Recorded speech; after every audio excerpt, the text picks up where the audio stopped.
They asked me up in Toronto about crime in Trinidad. Chucky, Singri, Acalypso, about crime in your backyard. I told them folks I'd love to sing, but I'm so vexed with this crime. And when I'm vexed, I wouldn't lie. My chorus doesn't rhyme. I don't rhyme. I don't rhyme. When I'm vexed, my chorus don't rhyme. You see, we police, it's my belief, under their brand new chief, criminals know half the police have good brief. The next half is a bunch of fig. And men whom we take to make laws and put bandits behind walls. Sit down making telephone calls and whole day scratching their nose. What's wrong, you ask? Trinidad is class. Alas, 36 people playing the dog, Jonathan Bass. To rhyme is a task. Alas, 36 people playing the dog. I don't rhyme. I don't rhyme. I don't rhyme. When I vex, I don't rhyme.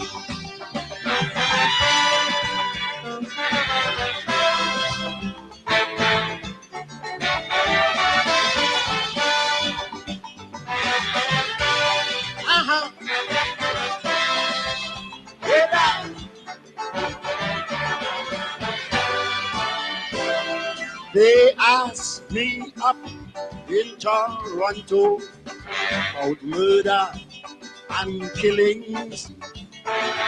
Chucky, Singri, Acalypso, about all them kidnappings. I told them folks I'm going to try, but I'm so vexed with this crime.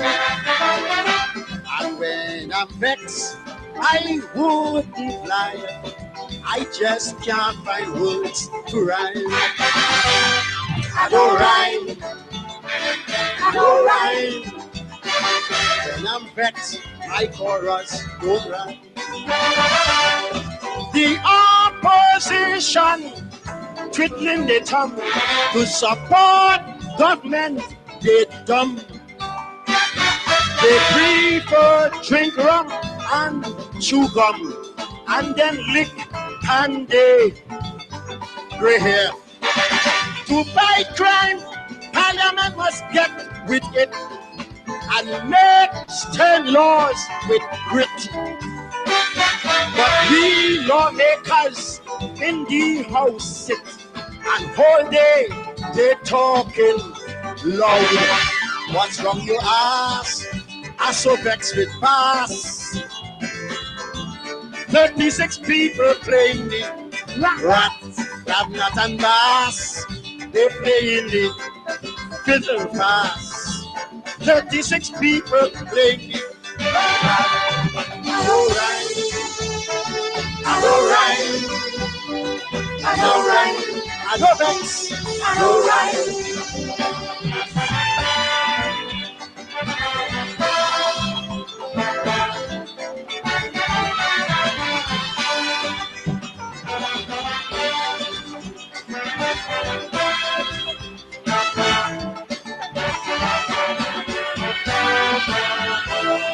They asked me up in Toronto, what does the police need to fight crime in Trinbago and stop youths from smoking weed?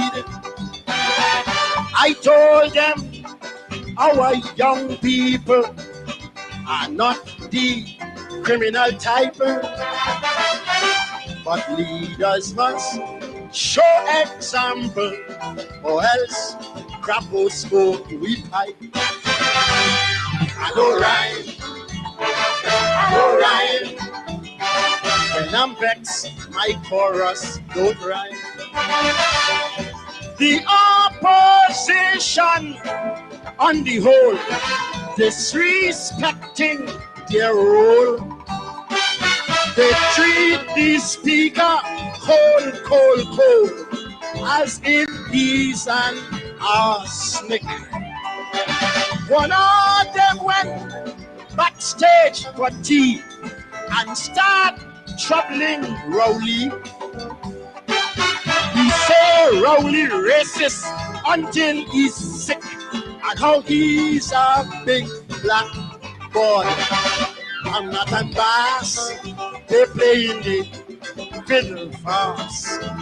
36 people playing the gold. We have natural gas to make every man rich fast. But alas, 36 people playing the gold. Alright, alright, alright. When I bet, alright. Mr. Speaker, we want order in the house. A man is stooping.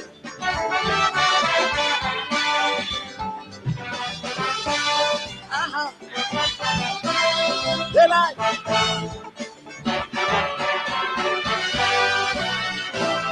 They asked me up in Toronto how crime in Trinbago. Chalky sing how the leaders fail and they disrespect females. One of them call Mr. Hatio literally a hoe. The next one feel the lyrics real slick to call Kamla an alcoholic. I don't rhyme, I don't rhyme. When I'm vexed, my chorus don't rhyme. For when leaders make these statements, they make the nation tense.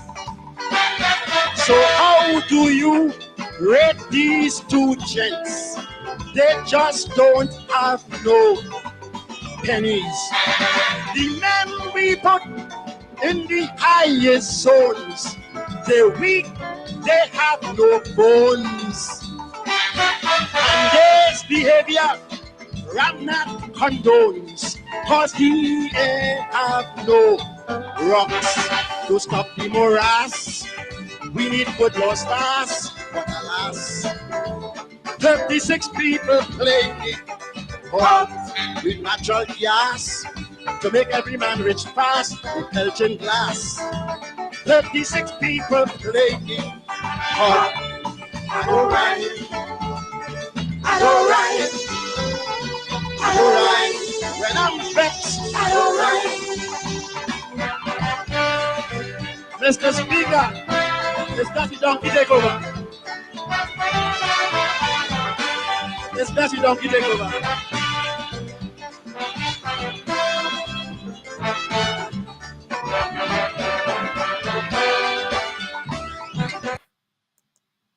Oh yes, I don't rhyme. When I vex, I don't rhyme. 65 people playing the ass. Chalky said they're playing the fig because you don't rhyme. Oh boy, the greatest music in the world. The greatest music in the world. We get oil and gas to make every man rich. But the 65 people in parliament playing the ras. They sit down behind Jack Dio and allowing him to do all kind of thing because some of them scratching the balls. Chalky and rhyming, I gonna rhyme free. I gonna rhyme free. Good evening. and welcome to Politics 101 on a Friday evening. Friday evening, we have Dr. Adams in the house, and we are going to be talking about a range of issues, and they're coming thick and fast, thick and fast. The casting, the Cash Grant story is still going on. And we have the story of Mr. Brutus went to court today, and he wants to leave the country, but his former friends are preventing him from leaving the country, and he's taking them to court. And Jack Dio say, well, we got thing on you if you carry to court. And well, Jack Dio is forgetting that if he got things on Brutus, Brutus got things on it too. You see, this is what happens when you play, when you go to crab dance, your skin must get mud. People like Brutus and them go along with these people's story. And when these people get cornered, they throw them under the bus. They throw them under the bus. Use them, abuse them, and then throw them under the bus. This is what is happening with them there. You remember Eddie Hooper had a song, Where Are Your Friends Now? Where have they gone? Where are your friends now? Where have they gone, Mr. Brutus? They turn on you. They turn on you. Good evening and welcome to Politics 101 on a Friday evening. And we are ready to roll. We are ready to roll. Where are your friends now? Where are your friends now, Brutus? They turn on you. You went to the court. You went to the court fighting for your constitutional right. But when the PPP were taking away the constitutional rights of Guyanese, some of them looking like you, what did you do? Nothing. You join with them. You join with them. And now they turn on you. You discover that they get something called constitutional right, and you get something called court. I hope the others see what's going on. I hope they see what's going on. Here are you.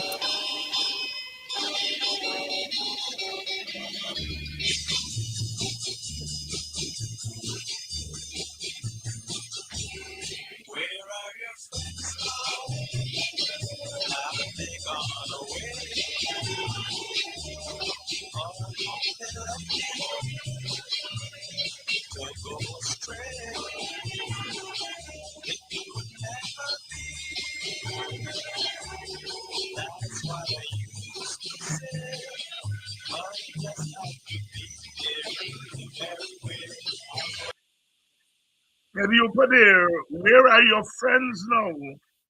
Where are your friends now, Mr. Brutus? Where are your friends now? And I want all them black men and some women too who are allowing themselves to fall for this hustling mentality that the PPP is spreading in Guyana under the guise of making money, turning Amerindian people and Black people into hustlers, into gangsters. That's what they're doing. And some of you all are falling for it.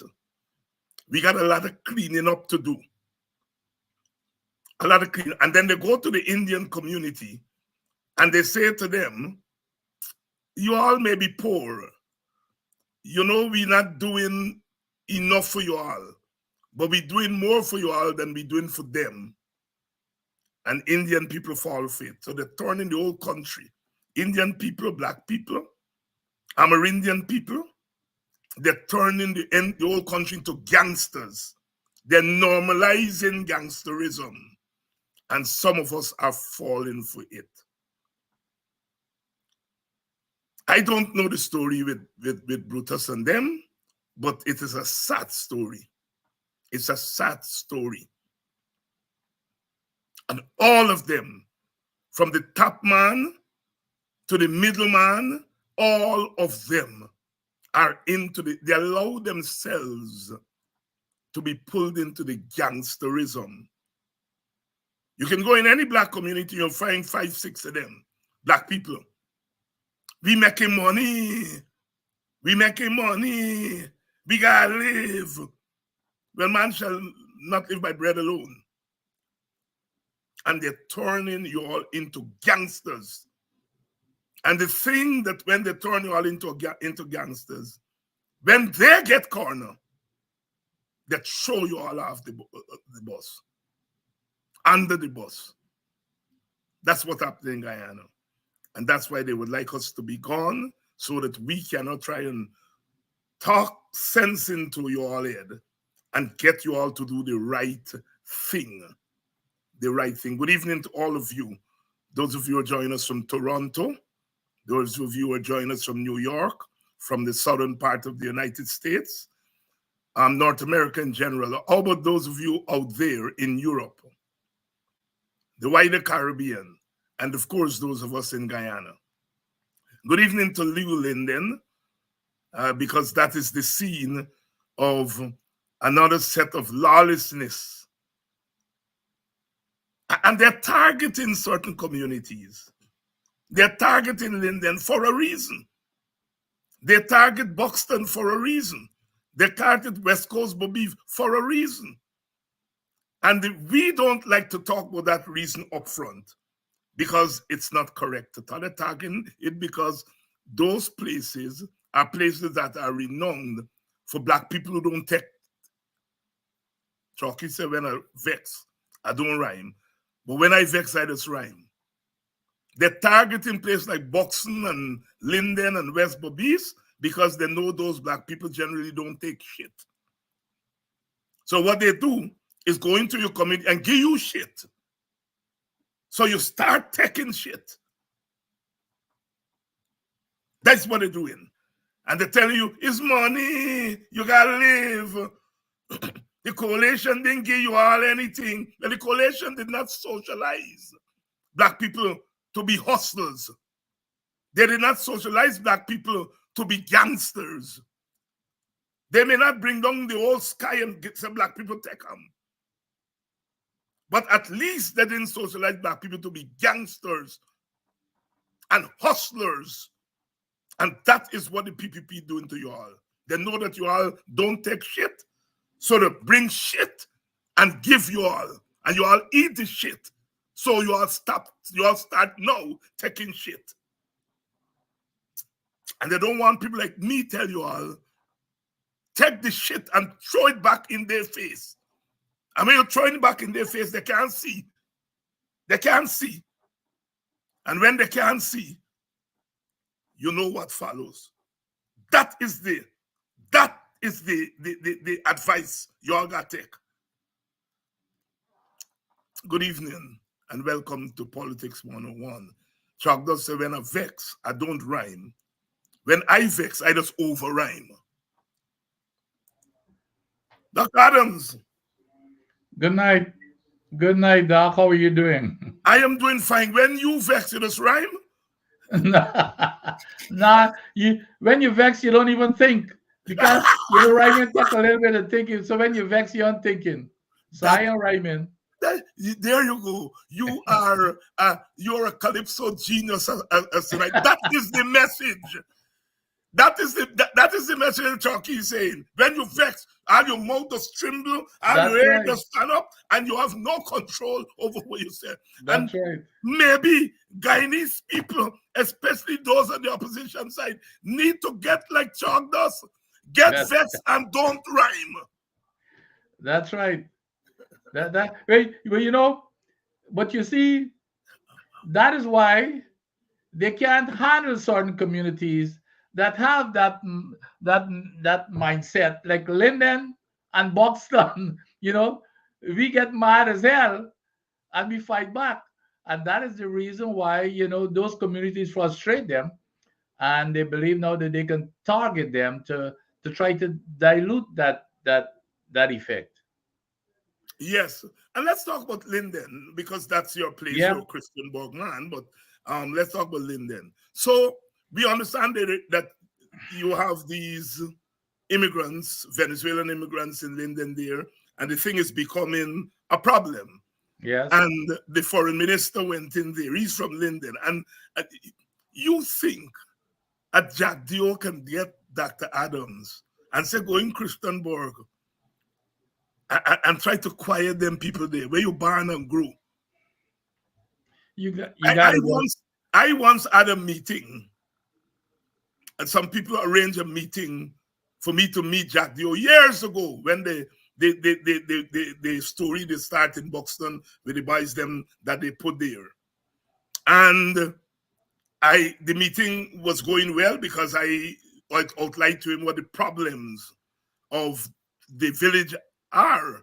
And we were getting somewhere in terms of government action thing. And at the end, the man tell me, well, ask me if I can go to Buxton, me and Mr. Quayana can go to Buxton and talk to the gunmen so that they can put down their guns.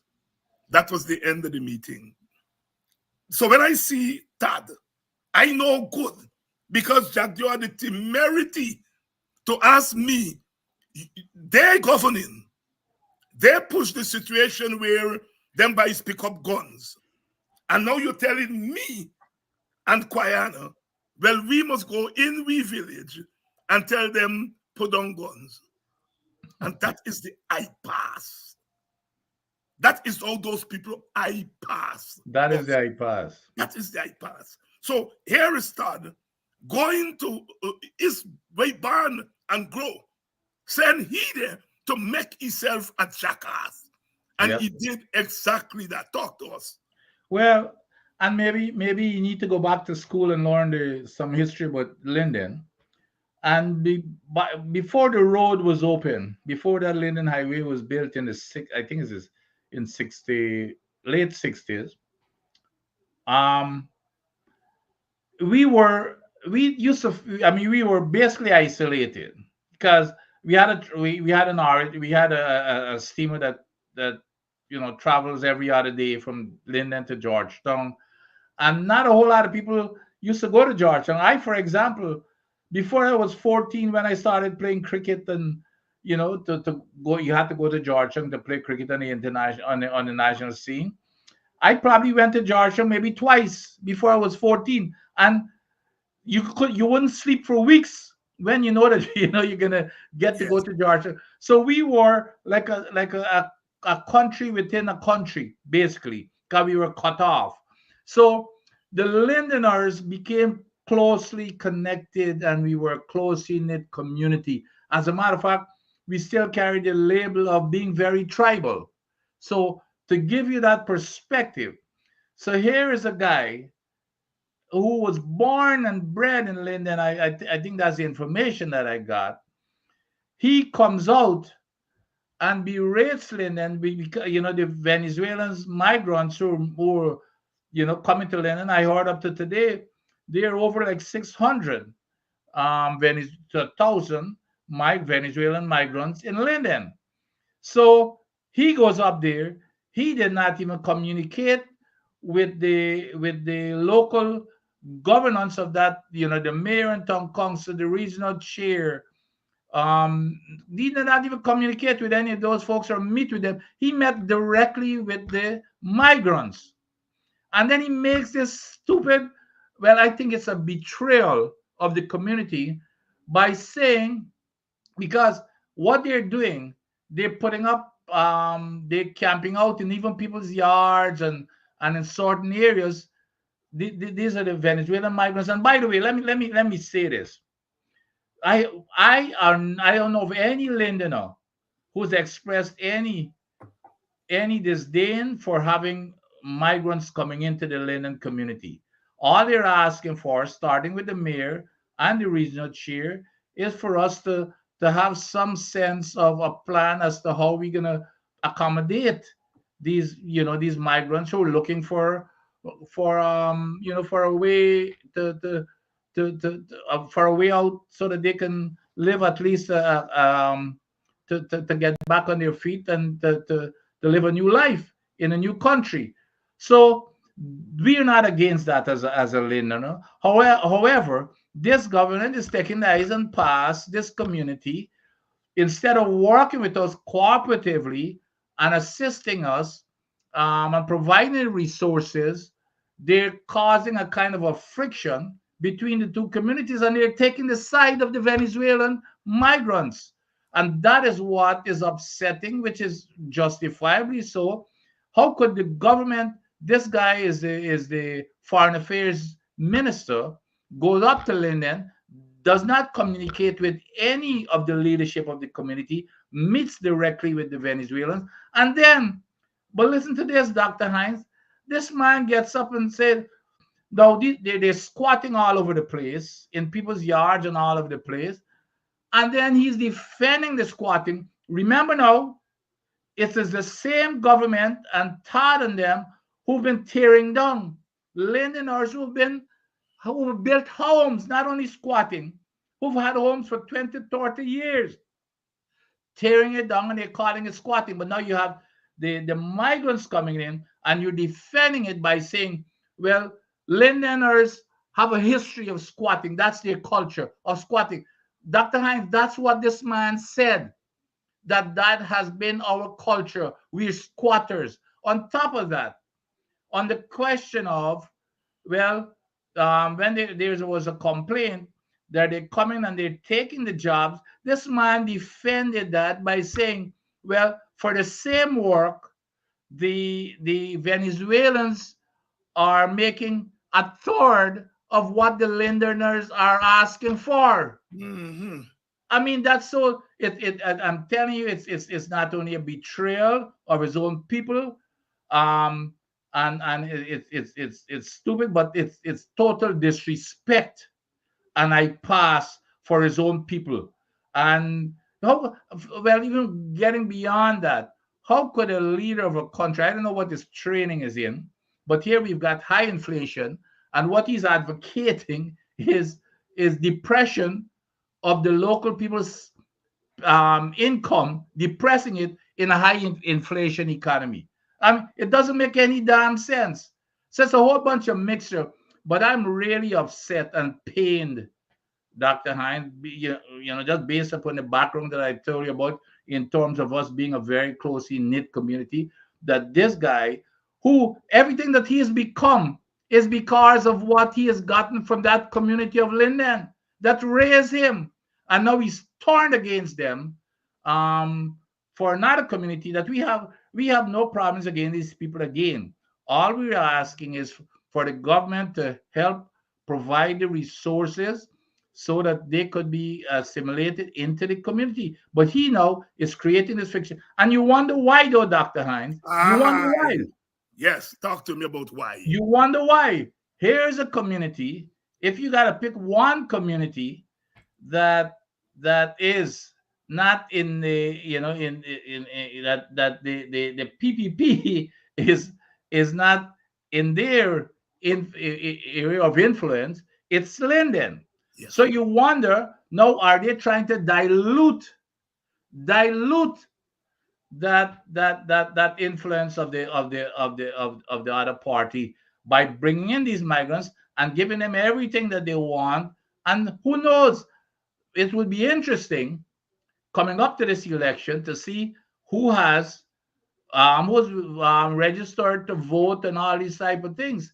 So it has to be some, what is this government getting out of this, by this, just mysterious behavior that they, and especially from, and they're using Dr. Hein, they're using this guy who is supposed to be a native Lindener, they're using him to carry out their dirty work. And that's what hurts me. I don't speak for the entire community of Linden, but I'd be willing to guarantee that most people from Linden feels exactly the same way that I do. And I, for one, I call for an apology at the minimum, an apology from Minister Todd to the people of Linden, his native Linden. I call for an apology. His native Linden. Um, Dr. Adams, I think everything the PPP is doing now is geared towards prevailing at the next election. I think the census is telling them that their built-in guaranteed base in the Indian community has shrunk, and that is why they don't want to bring out the census data.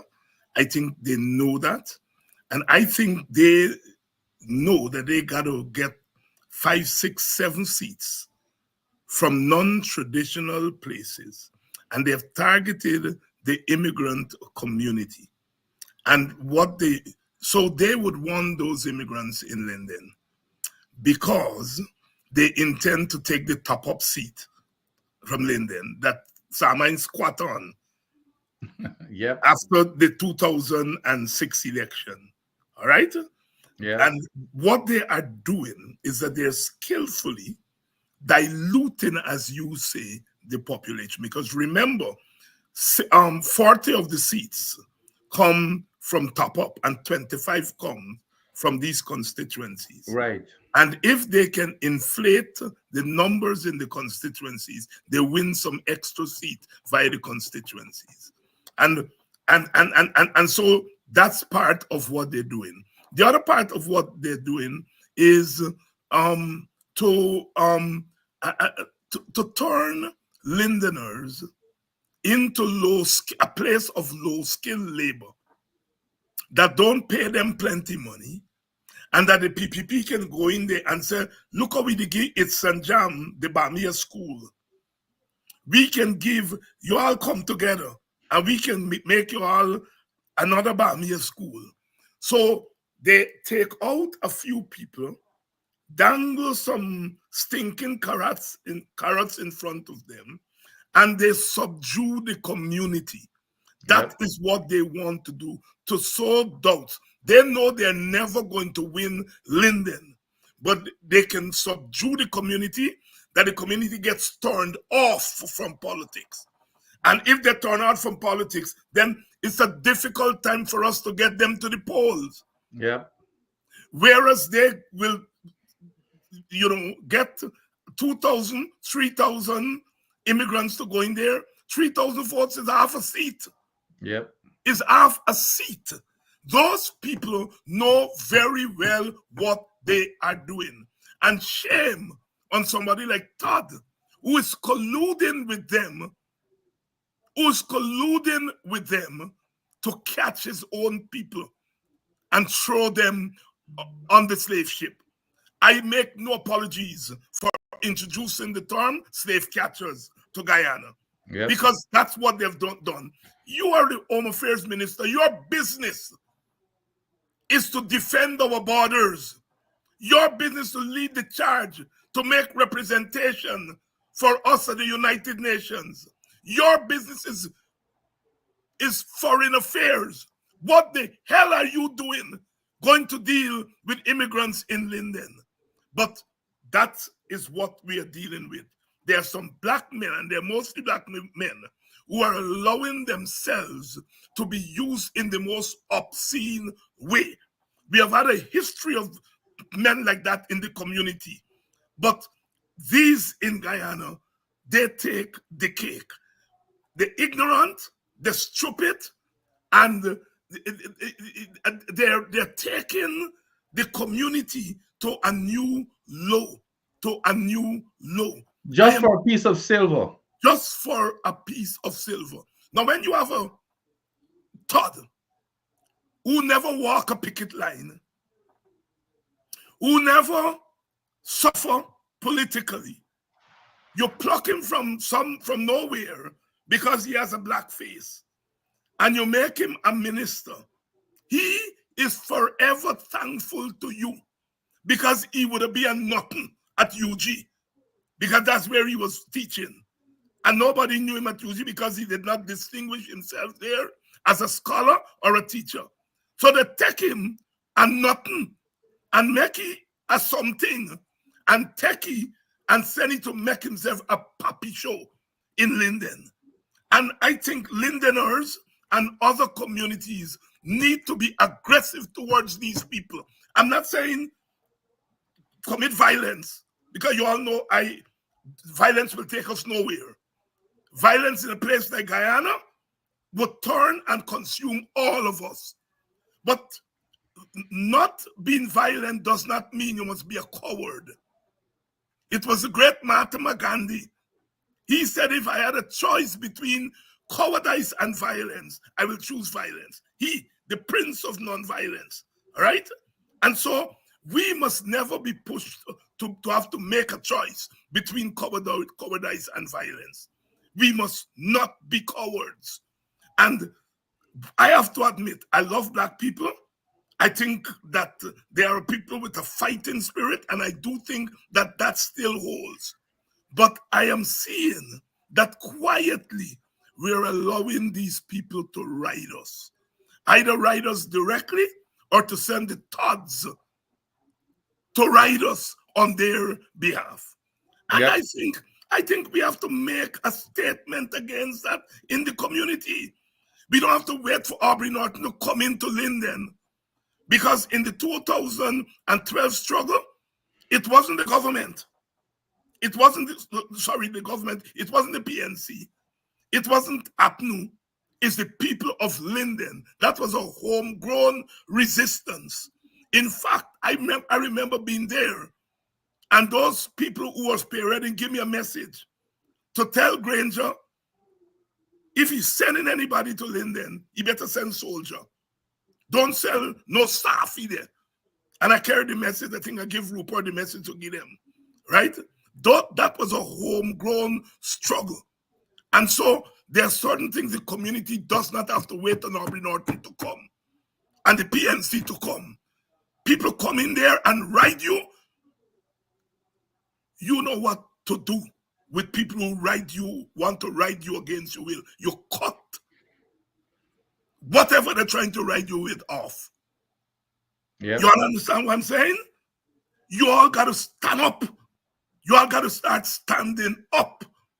Because if you all don't stand up and you all make we lose that election next year, Crapo smoke all we pipe, because we will become last class citizens in Guyana. Doc? Yeah, and like I said, because of like I said, we're very tribal. As a matter of fact, I feel a sense of pride, for Todd, Mark Phillips. As a matter of fact, Mark Phillips and I grew up in the same alley.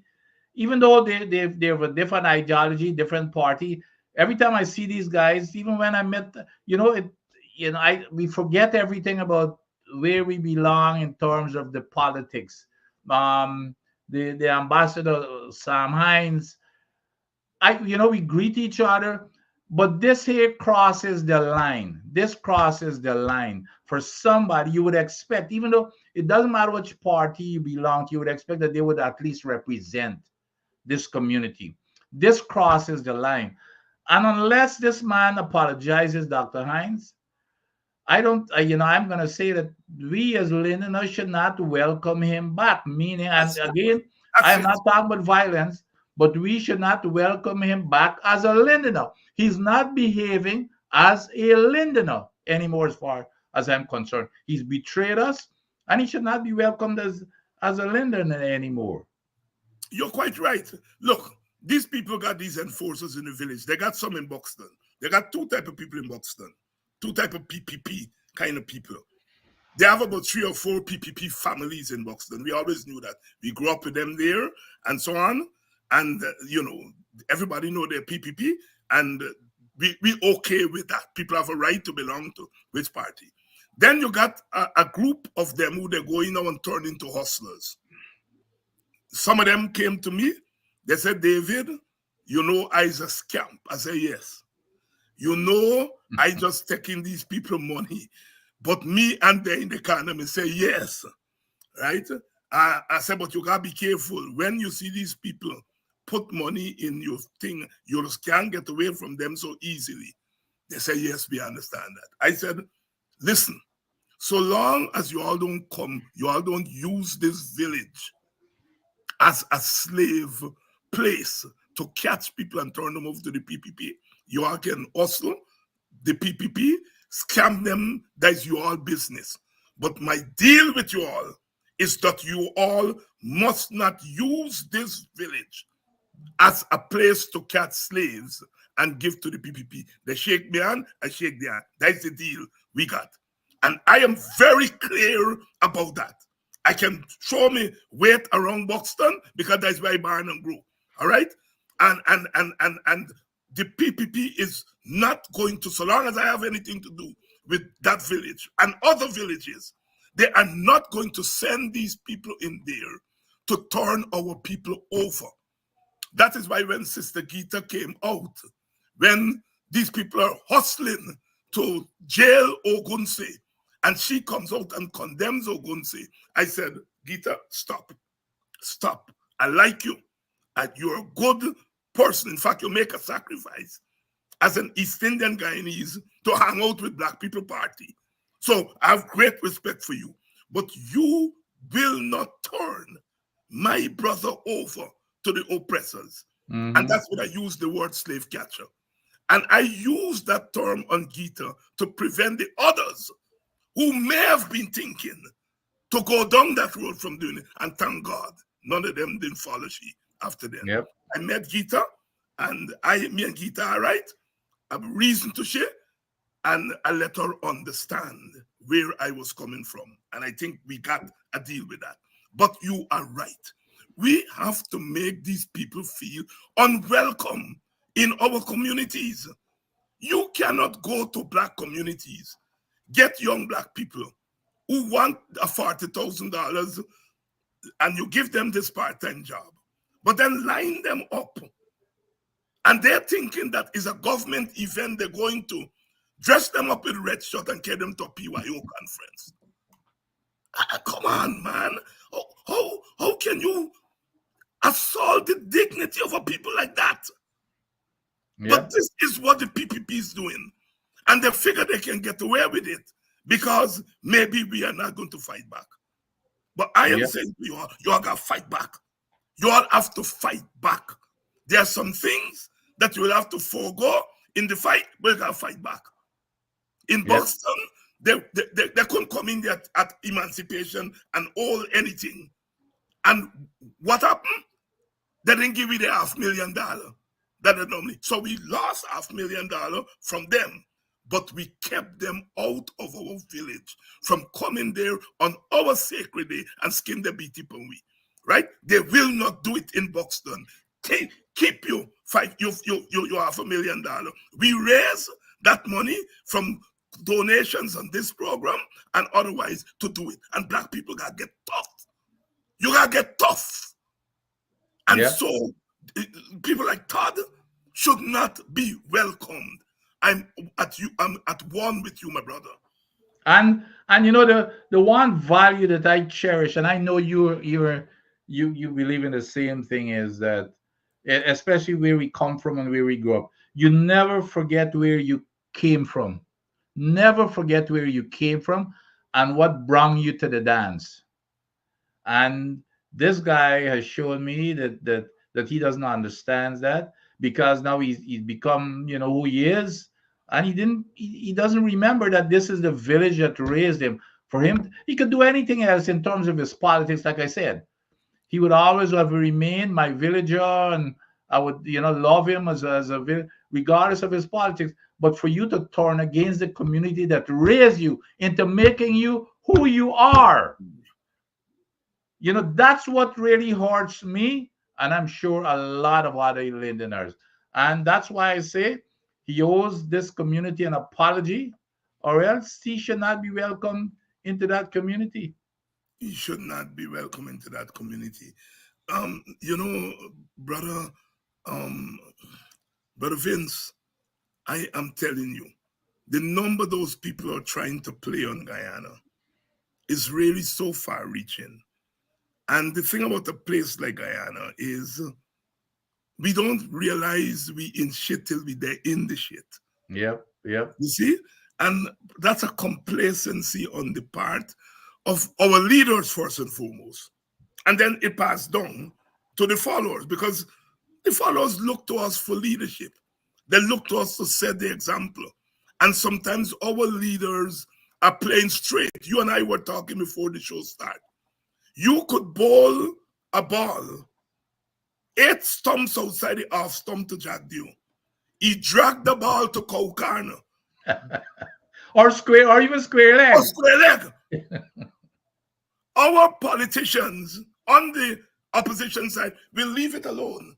Arms, yeah. What you all call it? Arms. When you leave alone, leave alone, leave alone, you leave alone.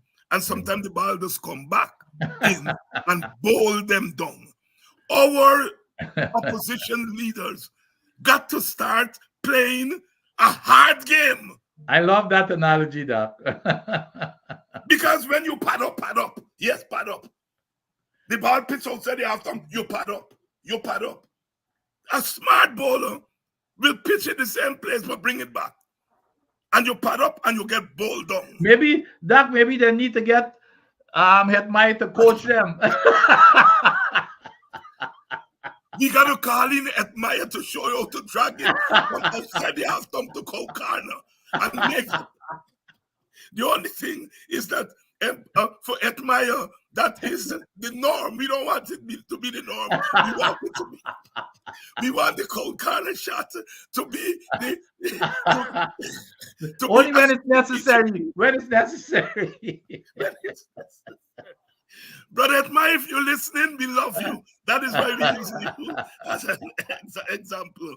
I had the pleasure of meeting Hetmai's father in New Amsterdam during the emancipation and so on. Very lovely people and thing. But we need Hetmai to come in. He get a little break because he ended in Sri Lanka. Right, we need to give him a call and say, come and show me how to talk. Doc, last week when we were here, it was the morning after the great announcement from the parliament. Before the next weekend done, the president come out and say, I changed my mind. This is not how I'm going to do this thing. I'm going, Doc, you've been around. You've been around. You're born and grow in Linden, a place where politics is... when you smell politics, like you smell the Demerara River. You know what I mean? Politics is in the soul of people in Linden that you born. Have you ever seen anything more comical than that in politics in Guyana? Well, I mean, no. To answer your question frontally, no, absolutely not. But we've been saying this the same thing all of the time here, Doc. The problem is, the underlying problem is, which is what we've been saying all the time, and many other folks, the opposition leader and everything, is that these people do not plan anything. Right. There's no analysis. They're incompetent. They have no mental acuity or capacity to analyze and plan anything, to take into consideration all of the nuances and the impacts and other consideration. They do not do that, Doc. They just off the top of their head, pull stuff out of the ear and out of the seat of their pants. Say, well, okay, we're gonna give every household $200,000. Now, Doc, how could you? And then when the question was asked to define a household, how could you say you're gonna give each household $200,000 and you've got a budget for $60 billion, but you don't even know what a household is? So they got caught with their incompetence and pants down, and immediately, well, everybody start understanding how stupid they are, and they realize how stupid they're sounding, and they decided to backtrack. But here is what even is even funnier than that. In this guy Jagdio, I don't know. If, I still want to figure out what degree he got from Russia, and it has to be in propaganda, because this guy, everything he does is Putin-esque, and the only thing he does well is to propagandize. The guy comes out and said, well, by the way, the other thing is, Infernali said this will be done instantaneously. Jagger said, well, oh, it's going to take 5 months. So they're not even coordinating their lies with each other, which means that they believe that people are just fools. Yeah. So Jagdio comes out and say, well, the reason why we're doing this is because we were on this. Mind you, now let's look at the timeline here, Dr. Hines. This announcement was made on Thursday. Jagdio comes out now and saying by Friday morning they've got reports where people are going into GWI and going into within hours. People are changing all kinds of now. And then he talks about this one couple. This woman calls in about someone working in the bush. In the bush. All of this happened from Thursday afternoon to Friday morning. Friday morning. Bombarded with calls, and no, this man really believes that people are fool. This man is just a bare-faced liar. That is the feasibility study. It's the feasibility study after the fact. I do something, and then after the fact, I'd go in and do some feasibility study. I call a woman, she man there in the bush, and he never gets her sent with the children. And then somebody come to me gate and rap, and then somebody come and say, me husband is also the head of the household, but he don't pay no bill. Feasibility study, change. What? Doc, you know, we just make laugh sometimes and say, you're running the government like a cake shop. That's For right. me and you know about cake shop because it's an insult.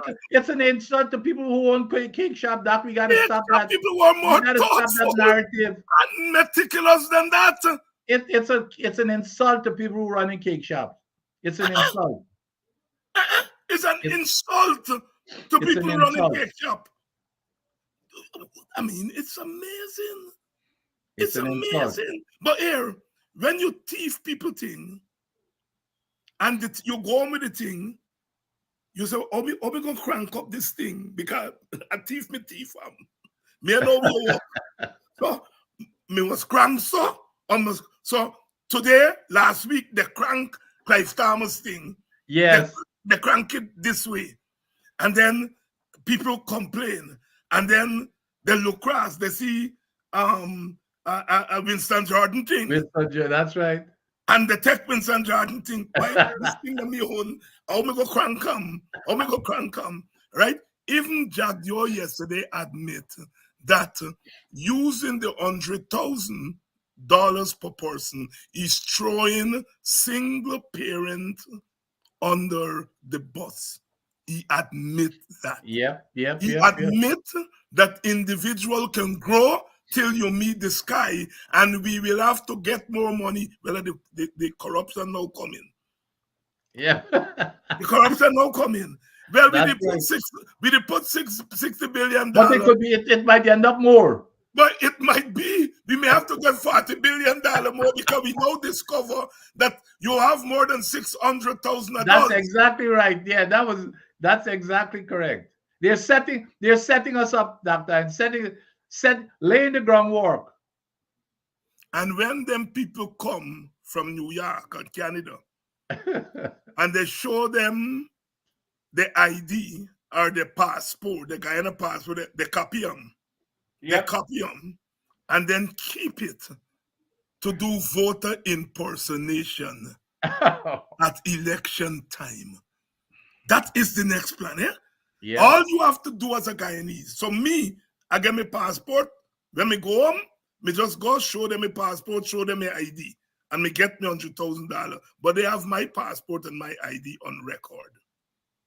They can go and make now a real ID with me name on them, and then give the people on election, they go vote as David Hines. Yeah. Go Golden Grove. Go vote like David Hines. They're going to vote on David Hines in boxing. Because the people them in boxing go know, well, David Hines is from here, Yes. you know Yes. David Hines. But Yes. vote a Haslington and so Yep. on. These people are tricksters and con people. You Yep. see? But really, if we ever had any doubt, my brother, about this government's ability to run a country, this latest saga here It is. shows us they ain't ready yet. It is. It is. I mean, it's just unbelievable, Dr. Hines. I mean, they talk all the time. They've demonstrated all the time that, well, plan is not in their lingo. They don't know anything but plan or feasibility. They just pull stuff out of wherever and wake up in the morning, like the gas show project. I never forget when he said, it's a no-brainer. That was his feasibility study. It's a Yes. no-brainer. A And up no-brainer, to now, yeah. we're gonna cut electricity by half of the price. But he can't show us how he arrived at that. But that's the kind of nonsense that they get away. But this here is clear with something of this consequences. And what's important about this, Dr. Hines, and which is, things work out. A lot of times you wonder why things happen, but everything happens for a reason. If the one thing that could have caught people's attention, it is this, because it Yes. affects every single individual. And so I'm glad that people would be paying attention to see that these people are just totally incompetent and they're not planning and thinking what they're doing. It was clear, and it shows very clear that they say one thing and then had to come back and retract what they said. And But then you've got the greatest salesman ever, with Jaglio, the biggest con artist. He is, of course, he's playing to his audience and coming up with these con explanations. foolish explanation. Yeah. They say it's Clive Thomas Yeah, idea. Well, it's not that I waiting for the man tell me how is the PPP idea. Look in the manifesto, we say we will yeah, in the give. manifesto. That's the other thing in the manifesto that we said. I could not, I could not believe this man. Of course, but here's the biggest con. This guy is such a here, and the guy is holding it. You know that nobody can read what he's holding up. But he's holding it up and saying, here, we said that we're going to do this. And then this man, as if he's not on record, on video, he himself, Nandalal himself, the president himself, twice the president is on video saying that this is the worst thing that could happen is for us to. Nandalal said, what did Nandalal say? That this here is what? You can break up family and turn Guyanese into parasites. Parasites. And he was again. So, I mean, the guy is so, but he's holding up this manifesto that nobody's really reading what the manifesto is saying. But that's how this guy is, and it's just unbelievable. It's their idea. It's not, I mean, it's It's not Clive Thomas' idea. It's there. It's yeah, there. it's not Clive's idea, which was since 2018. Yes. It's not Clive. Clive and the others and Winston and everybody now trying to take credit for something that they shouldn't take credit for. What it shows, Dr. Adams, is that all the stuff he talks about, he talk about subsidizing light bill, subsidizing water, subsidizing electricity, subsidizing water. Whilst he said the government subsidize gold, he get the gold. He just talk about these are all things we do to put money in people's pocket. If they had to pay this and so on. Well, if you reaching for me idea, after you put all your ideas, you're admitting that your ideas can reach muster. admitting that your ideas have failed to have Yep. the kind of outcome that you want. So now you're now coming for me idea for give you the outcome. But God not sleep because you thief me idea and you don't know for what come. You don't Yep. know for what come. And they left exposed. Clearly, $40 for gun test at hospital. $10,000, no? Yeah, $10,000 for carry 10,000. your children. $10,000 for this, $10,000 for that, $10,000 for that. Doc, I give an example. I think I was on a program this morning, and I give the example in the village there. Sister Dennis Booker was there, and Dennis Booker had an uncle named Laito. He had the biggest knackney in Buxton, but he was a philosopher, and he got some family. They get but 7, 8 small houses in the yard. And he Mm. must go and ask them for food. And they must say, Uncle Laito, come to stay. They tell them then I get food. He cuss them nasty. Say you add up all them outside you get in this yard in a ton water. When you add up all them little $10,000 they give in a ton nothing. But you know, they feel that people so stupid. You must say, Yes. yes, look, he give $10,000, $10,000, add up a $10,000 in a meet 100,000. Yep. Yep. Papa Yep. Laito was I'm so glad if he can raise up from the dead and come now, attack and tell this government all of them things why you put there in a meet one. But Dr. Hines, the other thing is, I would be ashamed to even bringing up that the government is subsidizing water and electricity. Electricity. I mean, when you look at the water, what kind of water we get? We're getting coffee for what? So there's no, when you look at electricity, blackout every single day. I would not even mention. I would keep that, without bringing it to the limelight. They're subsidizing water and electricity. What is there to subsidize? What is there to subsidize? Well, we should have been getting free water and electricity. The land of many waters. Absolutely. And it's because of the incompetence. And let me tell you something, Dr. Hines, it so happened that when the Guyana Water Authority was set up, it was set up with 12 engineers that was specifically trained by United Nations Development Program to start. We were the first university graduate, the first engineering graduates from the University of Guyana, trained specifically to start the Guyana Water Authority under Dr. Ulrich Gibson. So I know, so as a matter of fact, I was responsible for drilling all the water wells from the Demerara River all the way to the rest of the eastern, from the Demerara River going east, all of those wells, Victoria, Torkine, South Drive, all those wells in Berbice. I was the engineer responsible for that, and we had a program there under the Burnham administration that was A1, pure, clean water. And when they took over, it all deteriorated. Yeah, at least they've done us a perfect favor. They have alerted us how popular our ideas are. Yep. How popular gas transfer is, how popular free education at university is, how popular a minimum wage, raising the minimum wage is. They have alerted us how popular, in a sense, they help us tremendously. It's now up to us as the opposition to take this and run with it. And we need to, Dr. Anson, that's what I keep saying, and you keep saying the same thing. We need to be highlighting these type of things to show the contrast. Because they're coming up and taking these things as if they're doing, it's their ideas, like free education. They want to take credit for free education, and the people do not understand that up to 1993 or 94, after they came into office, they abolished free education that they themselves enjoyed, and they could not have been where they are.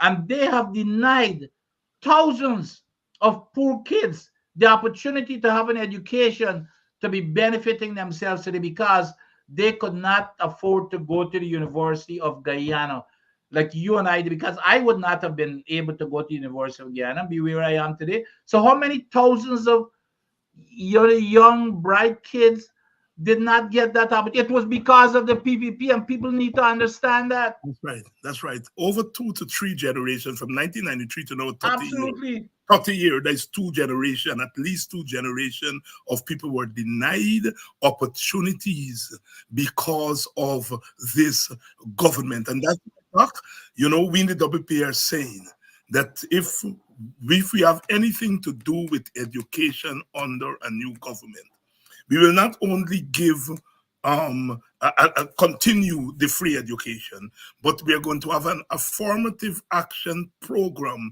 in terms of admission to the university, because Absolutely. the people who will get first chance for this free education are the kids whose parents push them to go and write 20 something subject, and they are going to get the first jump on this free education. But we want poor people, children who Yep. can only afford to write 8 subject or 9 subject. Yes. One of my friends sent me the cost because our child is writing 8 or 9 subject, and it's prohibitive. Yes. She can't afford. She can't afford 8 or 9 subjects, right? And our child is only going to be able to write 7, 8 or 9. When he or she applies to UG, he or she's competing with somebody who get 20. Absolutely. And Yes. so Yes. what our government needs to do is to do an affirmative action program set aside Absolutely. for poor people, children, especially those Absolutely. who are the first of their family to go to university. People Absolutely. underestimate that. I was the first in my family to see a university I door. too. I too. I was the first. Also. You see? And so, yes, free education, but it has to go a step forward, because we have to think about how this free education can be turned into capital for poor people. University, Absolutely. poor people don't wake up in the morning and say, thinking about sending my child to university. They'll start by saying, I send my child to school. And they will Ab- do anything. I know one of the things I continue to admire poor people for to this day is that they still believe in education. yes. I walk around the village and hear parents, me not finish school, but you go finish school. They still have that in them. And we have got, it is that potential that government has to turn into development. Absolutely. Could you Into imagine? development. Could you imagine the repository of knowledge and resources we would have had today in Guyana? Of course, there might have been some migration. If those thousands of folks who lost the opportunity, we would have had a major repository of knowledge in Guyana that we could have go back. Look, and I totally agree with what you're saying, Doc. As a matter of fact, I was responsible before I even went back to Guyana with the EPA.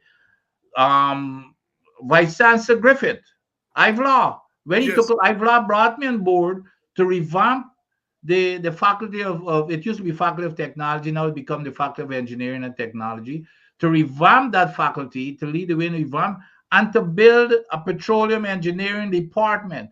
And you know what is the stuff that I lead? Which is exactly getting to where you are, where you could go from a craft level to a PhD. So it wasn't with people from with a GC and A level. It was also designed to accommodate. You could come in with a craft, something from the technical institute.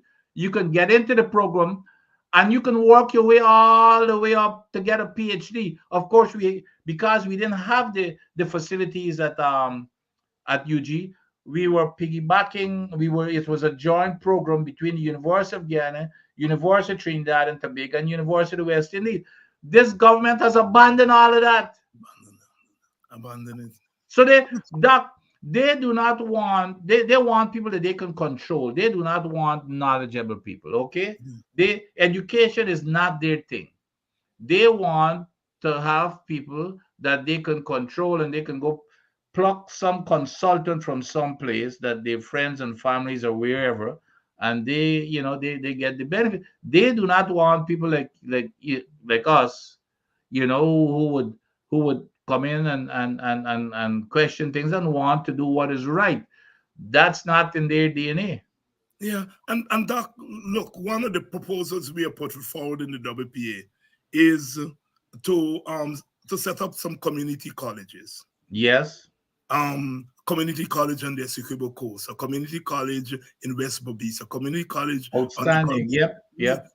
and so the community college is near to the community. A child doesn't have to leave Evershan or Kildonan and go all the way Or even up to region 2 and region Region 2. 7, and yes. I'm saying, no, you set up these community colleges. They're close to where people are. People are going to invest in them because it's in their community. And Yeah. they go through that. And what you would notice in the United States, what all the studies are showing is that kids who come in through the community college after 2 years, at the end of 4 years, their matriculation level is the same as those who came. Absolutely.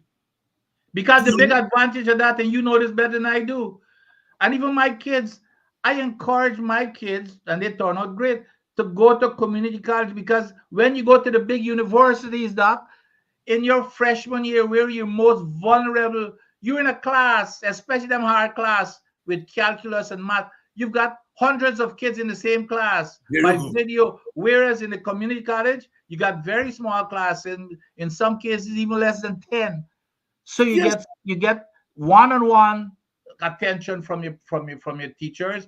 It's the To me, I thought that was it's a good preparation. That first 2 years, great preparation to for the big yes. And university. it's something that we are going to push for once we take power next year, that we go to these small community colleges. Yes, I've yes, had the privilege of teaching simultaneously, teaching part-time at community college and of course full-time at the Resort One University. And you can tell the difference in the yes, atmosphere. There are people there. The people at the community college are young people. They're working. They come to the community college in the afternoon, in the evenings, and they bring a different outlook into the classroom. And a good teacher will feed off your students, just as the students feed off a good teacher. And the community college environment is a different kind of environment because there are kids who know what they're there for. I am here to use this as a stepping block to go on to college. yes, They yes. know the outcome. And you talk to Absolutely. the kids who come in at the 4-year university, the first year, they don't know what they're going to do Yep, yep, yep, until probably the second or third year. Whereas yep. if you come in through the community college, you already know what your outcome is. Absolutely. And Yep, we yep. have the money now. And the thing about the community college, you can diversify them so that the kids can major in things like construction, in things like trade, in things like mechanic, and so on. Right? You can mix up at the community college level so that the emphasis is not just on the traditional sociology Absolutely. and political science, but the other things. And so I found when I was teaching the community colleges part-time that the students that would come into my class are much more Mature. diversified in terms because they're taking courses. Absolutely, absolutely. Yep. Yeah. Doc, are coming into your area now. I saw two items. One, Sharma Solomon up at Linden said that they were looking at some roads and stuff that they're doing there. And the frightening revelation. And this is something as a petrol state, those of us who think about the environment, people like yourself, who understand the environment, are always concerned about. And that is, they're finding that there are toxic metals in some of these material that they're using for roads and so on. And then at Crane, across the river there, they've discovered oil seepage in some people's yard and homes and so on. What are we up to here, Doc? Again, I'm glad that I go back a long ways in Linden with the history and the heyday in the heydays of bauxite mining. And Doc, in that mining, there wasn't any, any attention paid to the environment. The stacks didn't have any filters. I used to be playing cricket during the daytime, Doc, and sometimes in the middle of the day you've got to stop playing because of the dust on the cricket field. I Yes, remember my parents and when they come home because they used to have to go and cleaning out those kilns, their entire nose used to be plugged. You can yes, see the yes, big yes. thick dust plugged up in. No wonder their longevity was in their 60s. They died in 50s and 60s. My generation. When I came to the United States, Doc, and this is personal to me, but I think that people need to hear this. When I came to the United States to go to graduate school, I remember I had my very first chest X-ray. And when the doctor looked at my lungs, he couldn't figure out what the hell happened. It was if you took a grater. I'm not exaggerating, Doc. You Mm. took a grater and scraped my lungs.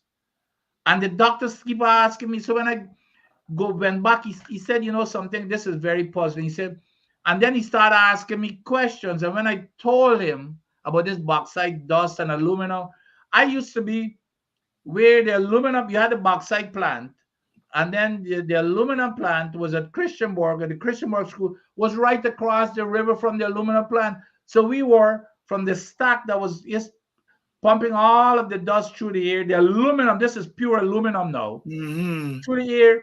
It used to wash away the whole entire school. We'd be sitting, our eyes are full of aluminum dust. And so all of that, when I explained to him, he said, "Oh, that's what it is." Well, but it's a lucky thing I was young when I came here, and I was able to flush that out to my system. So we used to bathe, Doc. We used to swim in that river. Yes, yes. And you know what the ships used to do when they were the bauxite ships and used to be coming in very frequently? They used to dump all of their waste in the river because they can't do it in the ocean. It's against Yes. the law. And so all of that tar, we used to be bathed, swimming in that tar. And tar is only when I started, coming to graduate school up here, I realized benzene is one of the most toxic substances known to mankind, that it penetrates your skin and everything else. And then in all of our water tanks, we had these water tanks with water running from the roof. And we used to tar the tanks Yes, to yes, make sure that yes, it doesn't get rust. That's full of benzenes too. yes, So, and yes. then all this bauxite dust and everything that is mixing with the soil and everything in Linden. So what is happening now in Linden? And building these roads, they're going and picking up, a lot of dump sites where they used to dump all this contaminated material. A lot of these constructions, people who building roads, they're picking up these material and going and building these roads that has this aluminum and all these lead and everything else in these in this material. So they build the roads. So now the mayor and town council, they did their analysis and they found it extremely high, way above any acceptable levels. On the roads. They brought it to the attention of the government. Agile comes in, and Agile tells them now the EPA comes and apparently supposedly did their analysis, but I know the EPA, as a matter of fact, they've admitted they don't, and I know when I left there because they tore down everything that we put in place to build, to give them the tools and build the capacity. There's nobody with any who's qualified enough, Dr. Hines, who's capable to do this type of analysis. I know that for a fact, and nobody can dispute that. So they're saying, well, okay, the EPA did their own study. So what y'all did is nonsense. So, and that's how we dismissed it. Well, they need to show us. They need to show us what their analysis is, who did their analysis, and what is it based on. And here's the other stupid thing that they're saying, well, okay, wet the roads. Again, is the incompetence. Because when you wet the road, that water forms the medium of it, even transporting whatever contaminants there is. It transported further into the soil, and then it goes into the groundwater, goes into the trenches and creeks and everything, and get into the water sources that everybody use and bathe and get into the river eventually. So, but it's that type of an incompetence. What they ought to be doing immediately is closing off that road and then getting an independent technical team of people who know geological, geotechnical, hydrological experts to come in and do an independent analysis. We have no capacity in the EPA or any place else in the government of Guyana because they tore down everything. When I was at the EPA, that's exactly what we were building, Dr. Hein. When I when I set up an EPA, went to the World Bank, and I was only there for 20 months, and this was during COVID, by the way. The World Bank gave us $1 million. They brought in an export from, because he had done this before, from Mexico. I had worked with the Mexican ambassador, very nice guy. Came in, we put together a plan. As a matter of fact, there's a document, the World Bank document, of a 36-member, high-powered, highly experienced 36-member team of technical experts in petroleum, in geological engineering, etc.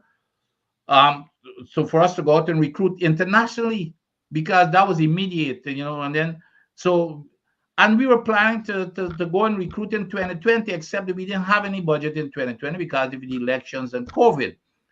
They abandoned that, and then when I talked about it, they said, well, okay, I'm just dreaming this stuff. Well, of course, when the front cover of the document, the World Bank document, was published in the front page of the newspaper, they didn't know what to do. But they abandoned that. The other thing that they abandoned that we put in place was what we call a study leave policy because of the lack of capacity. We put a study leave policy in place where any employee of the EPA who apply to any university, as long as it's related to the EPA, we will sponsor you and you come back and serve for 5 years at the EPA. They abandoned that. You know what they said when I left? Because a lot of the staff went and applied. They got admitted. When they went to the executive director and say, well, okay, we got admitted. You know what they said?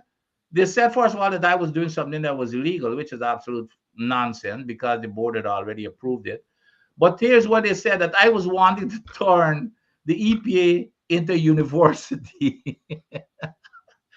That's a shallow mindedness. But my point is that now we are like 5 years hence, we would have been prepared right now with the capacity to handle these type of things that we're not capable of handling at this current time.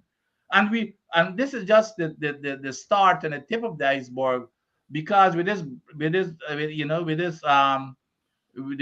rapid development that we're embarking on, this will continue to, these type of things are just the start of things to come, and we will not be able to respond. We do not even have the EPA does not even have equipment to go out there and take measurements. As a matter of fact, the one thing in Crane, that was one of the things that the EPA told the folks, that we do not have the instrument to take any samples. That was one of the things that they said. And so those are the kinds of things that because of the incompetence of this administration, that they do not understand the importance of, they don't care a damn about protecting the health, safety, and the environment. It's all about putting money in their friends and families' pockets. And this here is just the start of things to come. And if had we still been in power, we would have been well prepared right now. And on top of that, the EPA is supposed to be grounded in strong science. When I arrived at the EPA, Doc, there was not a single person with a science or engineering degree. Yeah. We were turning out people at the university again. You know what was their degrees in? Environmental studies, Doc. And I went to the university, my good friend Ivla and even Paloma, I said, here, I will not hire anybody else coming out of the University of Guyana with the environmental studies degree. And I was working with them for us to really put some science into the program. And all of that have been abandoned. So it's even bigger than what is happening here with these incidents, because we're going to hear about these type of things all the time. But the point is, Edgel dismissed this as well. You guys are just talking foolishness. There's no issue here. That's basically what he said. There is no issue here in Linden, where it's a fact that we have a history. What they ought to be doing is, because of the history of the mining and everything else and the potential, and especially when you take samples on the road, is to get a competent company or experts to come in and do an analysis. And if it turns out in these areas to be, I know, never mind, so be it. But they don't want that. They've already made a decision that is that to hell with Linden and what the mayor and town council and the people are saying. It doesn't matter to us. We're going to move forward anyway. Same thing that they're doing with the migrants. We have work to do. Doc, before you go, you feel sorry for Mr. Brutus? No, not really. We all have our lessons to learn. Okay, but this here just is such a soap opera that you played the right song. Where are your friends now? Because, and then so now he's taking everybody to court. But again, here comes the tyrannical attitude of this vice president to threaten him. Yes. To say, hey, you know what?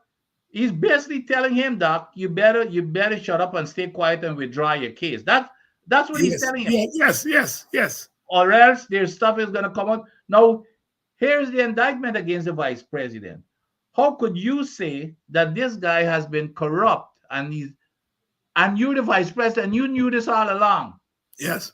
And you're still going along with it. That means that you've colluded with whatever corruption is it. But here's the other thing, that these guys are so barefaced. This vice president says that those type of corruption, and listen to this now, and anybody who's taking money from businessmen to have functions and stuff will not be tolerated. Well, Mr. Hinkson put it in writing to Soku that he took $8,500 to plan the wedding for Brutus, but you're still wanting him to be commissioner.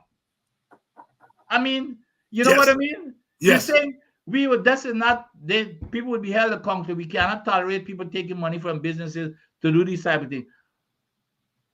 Even though it was admitted by Mr. Hinkson, that he put it in writing to Soku that he took this money from the $8,500 from the from whatever businessman, and to pay for this wedding for this guy. And even though you say that will not be tolerated, you're still going ahead and want to make this man the commissioner. So that's the kind people that should be paying attention to those type of things. Education. Ivor, you're quite right. The great CLR James never went to university. The great A.U.C. Quiner never finished high school. He started teachers. They used to call them pupil teacher back in those days.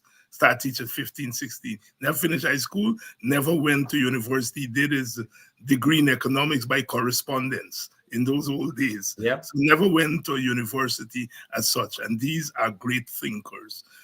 The objective here is education. Give our people whatever education and opportunities. Education is science. Me auntie wasn't interested in reading and writing. She said, me and send you to school for learn to read and write. But here was the outcome, so that nobody ain't gonna make you stupid.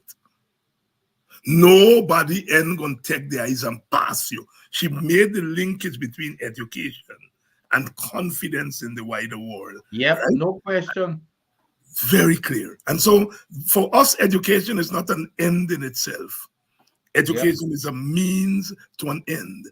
And there are people who I went to school with, and they had to leave school at fourth standard to go and walk in the back, but they were damn bright at fourth standard. At fourth standard education, you were ready for the world. All right? So this is not to create a country of elites. but to create a country of people who are educated in a broader sense of education.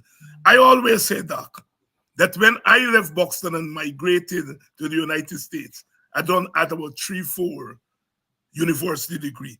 Because them big man, when they sit on the line top, the first time I came about the Vietnam War, the first time you hear, I will never forget when the war going on between Pakistan and thing, the Sheikh Mujibur Rahman, and I saw them call them word and so on. World affair, I would lie down at night and hear them big man, and the trunk is a fish too, you know. But by the time I left that village, I already had about 3 degrees. I might come spell Czechoslovakia, make you 5 cents. I might spell Mississippi, make you. Yeah, that was one of the words you always get to spell. You know, you have to prove your mettle by spelling Mississippi and Czechoslovakia. Exactly. The other man named Salfish, Morris Wilson owned the gas station. He daddy. You walk in, he and teacher Jimmy and Kofi, good friend, you walk in, he tag and thing, and he get 25 cents, and 25 cents a big money with that third standard, second standard, third standard. He put a geometry algebra up on the board. And he said, anybody who think there's a 25 cents, none of we never win the 25 cents. But when the man walk out that thing, he said, it's later on in life, he was, among other things, used to dig grave, and I realized grave digging was an art. You had to understand measurement and all those kinds of things. So these guys, their sense arose out of their daily work. Yep. Although they never went to university, their sense of mathematics arose out of the fact that they were carpenters and that they have all them fancy tools that you have now. Yes. What's this? Dr. Vincent Adams, always a pleasure chatting with you, my brother. Yeah, man. Yeah. But you know, the one thing that you know, I always remember that guides me, because you know, my mother couldn't read or write, but she made certain that she sacrificed everything to make sure that I can. That's right. And she never complained, you know, which was the most amazing thing. That's right. She was always very positive. But you know, that man behind you there in that picture, Dr. Martin Luther King, and behind me here, the inspiration of his words: education is the great equalizer. Education. And you know, the other thing that I learned working for the United States government, that it was banged in our head: affirmative action. Affirmative action is not preference based on race. It's giving everybody an equal opportunity. It's about an opportunity. And as long as you have those 2 basic principles or values in life, you know, you're on the right side of things. You're on the right side of things. As we go back into our communities and we look around, we want people in our communities to have the same opportunities that we had. And now with oil and gas, oil and gas, we can do it. A young lady inboxed me this morning from a village and said, I heard you, I hear you on TV this morning, and I said, you sure it's me you hear? She said, well, everybody in Boxing know your voice. I said, she said, what can I do to get my son to know all them things in the head that you And that's what gives me hope. Yes. That's what gives me hope. She wants her son to get plenty thing in his head. Yes. And we, the government, have the opportunity, because we have the resources to help her, for her son to get plenty thing in his head. Yes. And so if that is what drives you, you have a vision. You have a vision as to what you want to use oil money for. Absolutely. Not to go around the place and to buy votes and so on. You know, votes will come if you do the right thing. Yep. Because our people are not ungrateful. They're not ungrateful. The reason they remember Burnham, and some of them would whisper to you, Burnham was a son of a bitch, but he was we son of a bitch. Had it not been for him, my son would not have been able to go to university. Yep. They remember Burnham for national service. Yes. You understand? And so we have to go back. Well, Rastaman said, you can't go back. You have to come again. Yeah. And you can't come forward. We have to reach. We have to reach for things that our people can identify with. The cash transfer. Yep. People are already making plans not to go and drink. They're going to wait till me come home to buy a drink for them. That cash transfer ain't going for buy no drink. Yep. Nope. They ain't going for buy no drink. I can tell you that. Nope. Especially the women.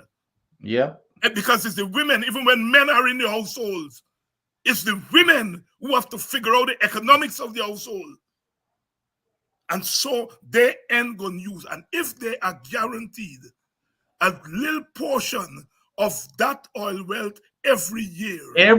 And that's the key. And Dr. Hines, we need to keep in opposition. We need to banging that in people's head, because up to now, this government is only talking about a one-off. Yes. And this here is just a catch you for the election. We need to make that distinction every time we speak to let people understand, hey, every year you will get this thing. You can plan on it. You can plan your life on it.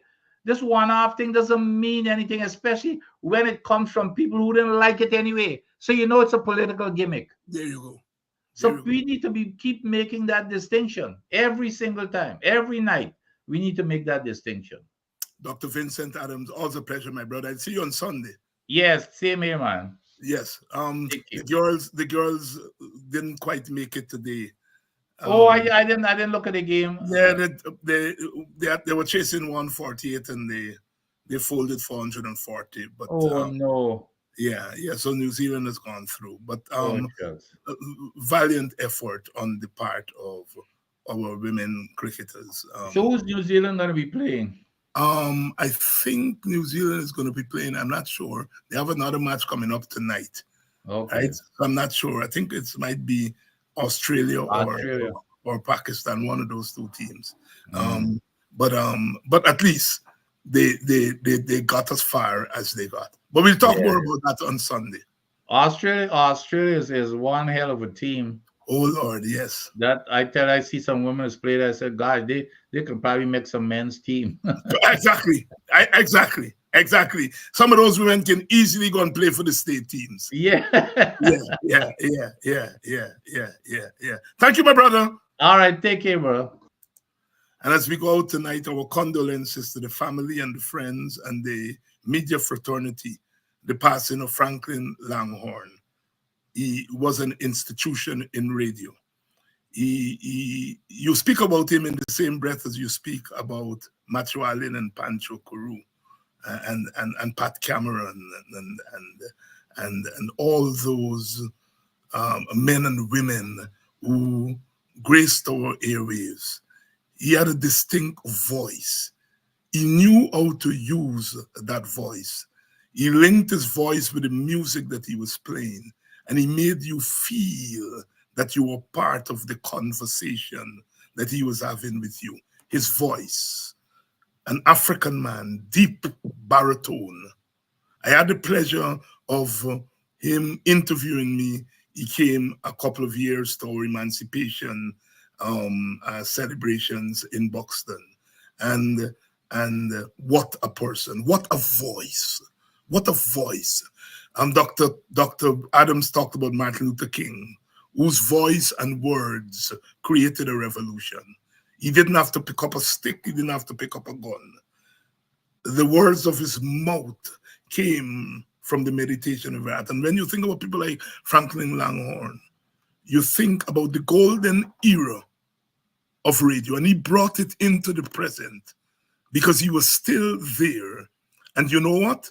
Like all good broadcasters, he was once a teacher. He was once a teacher. Farewell, my brother. Say hello to Pancho. So say hello to Matthew Allen and to Pat Cameron and to all those who we grew up with in radio. You will be sorely missed, because in the jungle of DJing that now passes for radio announcing, you stood tall. We are glad that Guyana could have given birth to a soul like Franklin Langhorne. Thank you very much, my brother. Have a good weekend, all of you, and I'll see you all next week.